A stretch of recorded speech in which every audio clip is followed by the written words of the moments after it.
2,000 years, the Acropolis has dominated the skyline over Athens. The ravages of war, religious desecration, and cultural looting have failed to diminish its hold over our imagination. In the secrets of its ruins lie the ideals of the golden age of Greece, the philosophy of Socrates, the geometry of Pythagoras, the birth of democracy, and the Parthenon itself, the most influential building in Western civilization.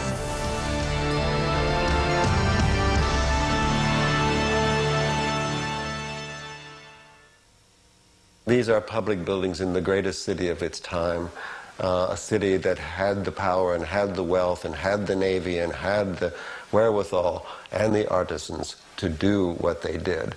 And when they were gathered together, they were not only competitive with each other and had to work and wanted to work together through that competitive spirit, but they were also competitive with art itself.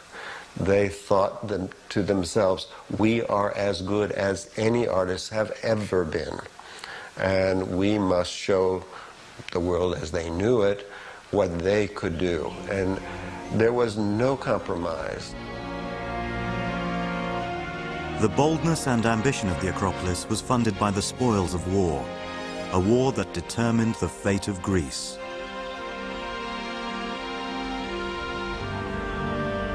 In 480 BC, Athens lay in ruins, conquered by the seemingly unstoppable Persian Empire. At sea, the Persian armada of 800 vessels bore down on the retreating Greek fleet, who were hopelessly outnumbered. On the night before the inevitable battle, an owl, symbol of their protective goddess Athena, was seen flying through the night sky. Inspired by this good omen, the Greek navy daringly engaged and defeated the Persian fleet at the Battle of Salamis. In one of the great naval victories of history, the Greeks sank 200 enemy ships while losing only 40 of their own. The Persian threat had been overcome. The unexpected victory heralded a new period of stability for Athens and her allies. The golden age of Greece was born. A permanent alliance of Aegean city-states was formed called the Delian League to defend Greece's newfound independence from the Persian menace. One man, Pericles of Athens, emerged as its undisputed leader. His ambition was simple: to make Athens its political and cultural capital, effectively creating the Athenian Empire. The Acropolis was to be the masterstroke of Pericles' power broking, a monumental declaration of Athens' dominance in the New World Order. In 447 BC, he committed the new empire and its wealth to its construction. He brought together three unique artistic talents: Phidias the sculptor, and architects Ictinius and Callicrates. Together they imagined a complex of temples and public places to be built along classical ideals, but exceeding them in scale and perfection. The entrance to the Acropolis, the symbolic barrier between the secular and sacred worlds, would be through an extravagant staircase and gateway, the Propylaea.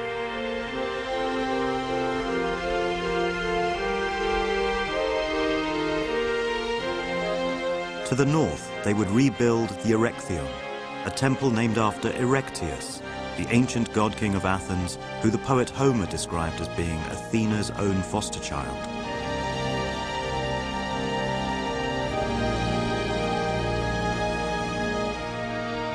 Steeped in mythology and legend, the Erechtheion would be its most religious site, where all the deities that dominated Athenian life could be worshipped in one place. Facing the Erechtheion to the south would be the Parthenon, meaning House of the Virgin, a palace fit for their goddess Athena and an impregnable treasury for the wealth of Athens, guarded over by the goddess herself.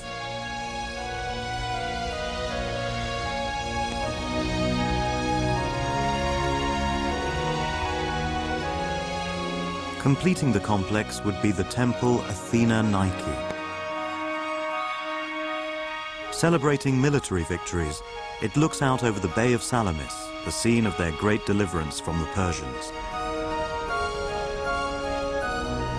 Nike is the Greek word for victory.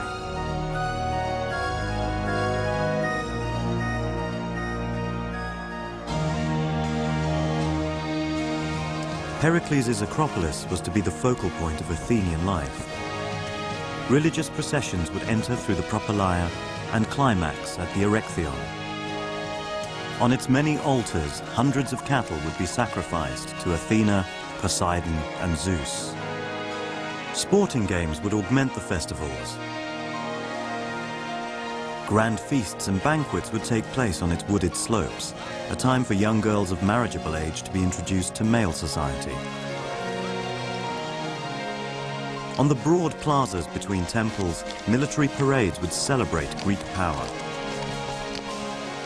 At Athena Nike, their war dead would be honored and protection sought for those still fighting for the city. Uniquely accessible by its own staircase, Athenians could visit the temple whenever they wanted, without having to pass through the ceremonial gates of the Propylaea.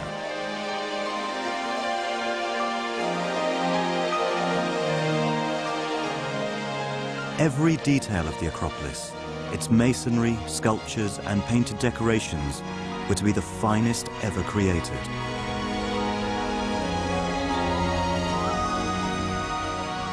But Pericles' power was not dictatorial. His grand aspirations for the Acropolis were not his alone to approve. The entire building program that Pericles proposed and every individual project had to be approved by the Democratic Assembly. And to a very large degree then, the monuments on the Acropolis, though perhaps the idea of one man, Pericles, nonetheless were the work of the democracy as a whole. Athenian democracy was developed around 500 years BC. All free men born of two Athenian parents qualified for citizenship and voting rights in the assembly. Though it empowered only a tiny minority, 40,000 men out of a population of 500,000, it was a pure democracy. Every state decision was voted on by the entire assembly.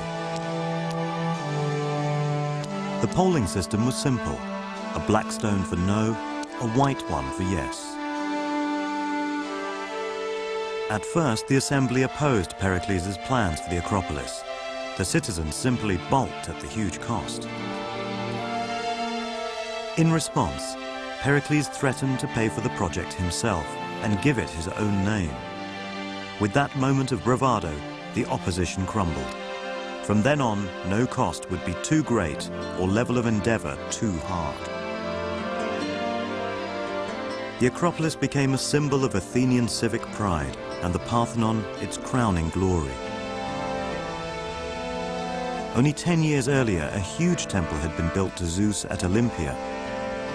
Athenian honor and Pericles' ambition demanded that the Parthenon be bigger.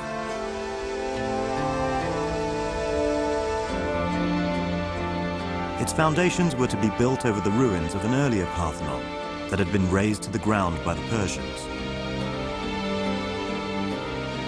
Pericles' Parthenon would expunge that shame and declare victory by becoming the most majestic construction ever built, a palace fit for a goddess. A masterpiece of geometry and proportion without equal.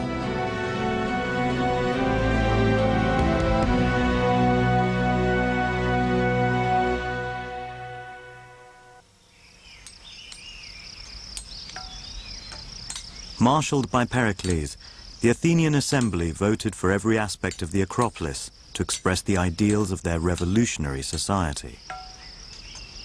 The entire